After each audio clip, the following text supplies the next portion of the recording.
இதுல ஃபர்ஸ்ட் சீன்லயே இந்த மாதிரி இனியா பாக்கியாக்கும் சர்ப்ரைஸ் குடுக்காதா நெனச்சுட்டு ஸ்டேஜ்ல வச்சு, அவங்களோட அப்பா, அம்மா ரொம்பவே சந்தோஷமா இருக்க மாதிரி நெறைய பொய்கள அள்ளி விட்டுட்டு இருக்காங்க. அது மட்டும் இல்லாம அவங்க தான் வேர்ல்டுலயே பெஸ்ட் பேரன்னு கூட சொல்லிட்டு இருக்காங்க. அதனால இது எல்லாத்தையுமே கேட்டுட்டு இருக்க கோபி ஒரு பக்கம் குதூகலமா இருக்கா. ஆனா இன்னொரு பக்கமும் பாக்கியா அதிர்ச்சியில இருந்தாலும் வேற வழியே இல்லாம எல்லார் முன்னாடியுமே வச்சு இனியாவ அசிங்கப்படுத்திடக் கூடாதுன்றதுக்காக பல்ல கடிச்சுக்கிட்டு அமைதியா இருக்காங்க. ஆனா இந்த மாதிரி இனியா லைவ் ப்ரோகிராம்ல சொல்லிட்டு இருக்கிறது எல்லாத்தையுமே கேட்ட ராதிகாவோ இதுக்கப்புறமாவோ தான் இங்க இருக்கிறது நல்லதில்லன்னு சொல்லிட்டு அவங்க பேக் பண்ணி வச்சிருந்த அவங்களோட பெட்டி படுக்கை எல்லாத்தையுமே எடுத்துட்டு மயுவோட சேர்ந்து 2 நாள் வெளியே போயிட்டு வரேன்னு அவங்க அம்மா கிட்ட கஷ்டத்தோட சொல்லிட்டு அங்கேருந்து கிளம்பி போக மயுவுமே அவங்க கூட சோகமா தன்னோட பர்த்டேக்கு கூட தன்னோட அப்பா வரல. அது மட்டும் இல்லாம தன்னோட அப்பா இதுக்கப்புறமா நமக்கு கிடைக்க மாட்டாங்கன்றது இந்த டிவி ப்ரோக்ராம் மூலயமாவே நமக்கு தெரிய வந்துருச்சுன்னு சொல்லிட்டு மயு அழுதுகிட்டே அவங்களோட அம்மா கூட கிளம்பி போக மயுவை ராதிகா சமாதானப்படுத்துற மாதிரி உனக்காக நான் இருக்கேன், இதுக்கப்புறமா நீ அப்பான்னு சொல்லிட்டு யாரையுமே தேட வேண்டாம்னு சொல்லிட்டு இன்னைக்கு உன்னோட பர்த்டே, உனக்கு பிடிச்ச இடம் எல்லாத்துக்குமே நம்ம போக போறோம், உனக்கு பிடிச்சது எல்லாத்தையுமே பண்ண போறோம்னு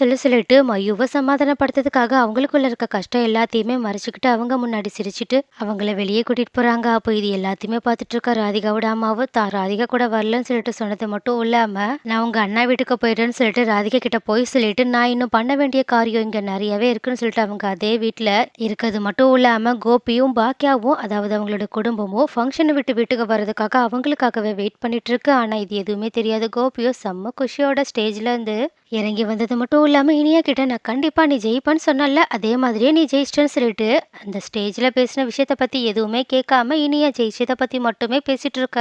ஆனா கரெக்டா ஸ்டேஜுக்கு கீழே நின்று இது எல்லாத்தையுமே கோவத்தோட பார்த்துட்டு இருந்த எழிலோ இனியா கிட்ட டைரக்டாவே நீ எதுக்காக ஸ்டேஜ்ல வச்சு எல்லாரும் முன்னாடியுமே இப்படி ஒரு பொய்ய சொன்ன, அப்பாவும் அம்மாவும் சந்தோஷமா சேர்ந்து வாழ்ந்துட்டு இருக்க மாதிரி எல்லார் முன்னாடியுமே எதுக்கு நீ காட்டிக்கிற அப்படின்னு கேட்க உடனே இனியாவும் இதுக்கப்புறமா அவங்க அப்படித்தானே வாழ போறாங்க, அதனால தான் நான் நடக்க போறத முன்னாடியே இவங்க கிட்ட சொல்லிட்டு வந்தேன். ஏன்னா எனக்கு இந்த சான்ஸ் மறுபடியும் கிடைக்குமான்னு தெரியலல்ல, அதனால தான் நான் இவங்க கிட்ட இப்பவே இது எல்லாத்தையுமே ஷேர் பண்ணணும்னு நினைச்சேன். அது மட்டும் இல்லாம இது எல்லாத்தையுமே என்னோட ஃப்ரெண்ட்ஸும் பார்ப்பாங்க. அவங்க பார்த்ததுக்கு அப்புறமா என்னோட குடும்பத்துல எந்த பிரச்சனையும் இல்லைன்றதை தெரிஞ்சுப்பாங்க. ஸோ இதுக்கப்புறமா அவங்க என்ன புள்ளியும் பண்ண மாட்டாங்கன்னு ரொம்பவே சுயநலத்தோட அவங்களுக்கு எந்த பிரச்சனையும் வரக்கூடாதுன்றதுக்காக பேசின மாதிரி பேச உடனே இதனால கடுப்பான பாக்கியாவும் ஏன் இனியா நீ எதையுமே புரிஞ்சிக்க மாட்டியா, உன்னோட ஃப்ரெண்ட்ஸ் புள்ளி பண்றாங்கன்றதுக்காக நீ ஸ்டேஜ்ல வச்சு எவ்வளவு மோசமான பொய்ய சொல்லியிருக்கேன்னு நீ எப்பதான் தெரிஞ்சுக்க போற, அது மட்டும் இல்லாம இதை மட்டும் ஒருவேளை பாக்கியாவும் அவங்களோட வீட்டுல இருக்கவங்களும் பார்த்தாங்கன்னா அவங்களுக்கு எவ்வளவு கஷ்டமா இருக்கும் அப்படின்னு கேட்க உடனே இதை கேட்ட இனியாவோ ரொம்பவே அசால்ட்டா சொல்ல போனா அவங்களுக்காக தான் நான் மெயினாவே அந்த மாதிரி ஸ்டேஜில் வச்சு சொன்னேன். ஏன்னா அப்படி சொன்னாவது அவங்க அப்பாவோட லைஃபை விட்டு போயிடுவாங்கன்னு நினைச்சேன், அதனாலதான் நான் அப்படி பேசினேன். அது மட்டும் இல்லாம உனக்கு இங்க வந்ததுக்கு அப்புறமா ஒரு கிஃப்ட் தரேன்னு சொல்லியிருந்தல, அந்த கிஃப்ட்டும் அதுதாம்மா. ஏன்னா ஸ்டேஜ்ல வச்சு நான் உன்னையும் அப்பாவையும் சேர்த்து வச்சு பேசுறது மட்டும் இல்லாம நீங்க தான் பெஸ்ட் கப்பல்னா வேற சொல்லியிருக்கேன். கண்டிப்பா இதை ராதிகா டிவியில பார்ப்பாங்க. பார்த்ததுக்கு அப்புறமா இதுக்கப்புறமா அப்பாவுக்கு தான் மேல விருப்பமே இல்லைன்னு சொல்லிட்டு அவங்களே அப்பாவை விட்டு பிரிஞ்சு போயிடுவாங்க. ஸோ நீங்க அதுக்கப்புறமா அப்பா கூட எப்பவும் வழியே சேர்ந்து சந்தோஷமா இருக்கலாம், நாங்களும் அதை விட அதிகமான சந்தோஷத்தோட இருப்போம்னு சொல்லிட்டு ரொம்பவே முட்டாள்தனமா பேசிட்டு இருக்க. அப்போ இது எல்லாத்தையுமே கேட்டுட்டு இருக்க ஈஸ்வரியும் பரவாயில்லையே இனியா ரொம்பவே சூப்பரான ஒரு விஷயத்தை தான் நீ பண்ணியிருக்கன்னு சொல்லிட்டு அவங்கள பாராட்டுறது மட்டும் இல்லாம செலியனுமே அவங்கள பாராட்டிட்டு இருக்க. ஆனா இதை கேட்டுட்டு பாக்கியா செம்ம கோவத்தோட இனியா நீ ரொம்ப பெரிய தப்பு பண்ணியிருக்க, இங்க வச்சு என்கிட்ட உன்னால எதுவுமே பேச முடியல, வீட்டுக்கு வா அதுக்கப்புறம் உனக்கு இருக்குன்னு சொல்லிட்டு கோவத்துல அவங்க அங்கிருந்து உடனடியே கிளம்பி போக உடனே இதை பார்த்துட்டு இனியாவும் ஈஸ்வரி கிட்ட கொஞ்சம் பயத்தோட என்ன பாட்டி அம்மா இவ்வளவு கோவப்படுறாங்க, கொஞ்சம் பயமா தான் இருக்குன்னு சொல்ல. ஆனா ஈஸ்வரியோ அதான் நான் இருக்கல்ல, அவ உன்னை என்ன பண்ணிட போறா விடு பாத்துக்கலாம் அப்படின்னு சொன்னது மட்டும் இல்லாம முதல்ல நீ இந்த காம்படிஷன்ல வின் பண்ணதுக்கு எங்களுக்கு ட்ரீட் தந்தே ஆகணும்னு சொல்ல. உடனே இதை கேட்டுட்டு இனியாவும் எனக்கு பதிலா அப்பா தருவாங்கன்னு சொல்ல. உடனே கோபியுமே கண்டிப்பா என் பொண்ணுக்காக நான் தராம இருப்பானா, சரி நம்ம எல்லாருமே எங்கேயாவது போய் சாப்பிடலாமான்னு சொன்னது மட்டும் இல்லாம பாக்கியா இல்லாததை பார்த்துட்டு பாக்கியாவையும் கூப்பிடலாமா அப்படின்னு கேட்க உடனே இதை கேட்டுட்டு ஈஸ்வரியும் கண்டிப்பா அவ வரமாட்டா,